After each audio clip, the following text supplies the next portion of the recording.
ఏకపాత్రాభినయం చేయబోతున్నాను.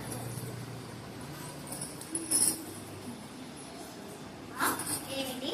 నారదుల వారు స్వర్గం నుంచి పారిజాత పుష్పాన్ని ఇచ్చి శ్రీకృష్ణుల వారికి ఇచ్చి నీ ఇష్టసఖి ఇవ్వమంటే ఆయన నిర్మిస్తారా? అవునా?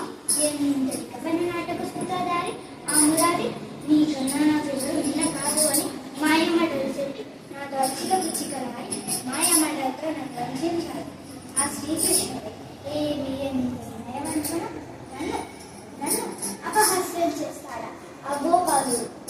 అతిలో సౌందర్యవతులైన నన్ను, శత్రజిత్తుకు ముద్దుల కుమార్తెనైన నన్ను, దినముకు 7 బారుల బంగారు ముసంగడి సగంత అధినేత్రుడైన నన్ను, ధనుర్విద్య నన్ను నేర్పరిగైన నన్ను ఆహా వంచుడయా!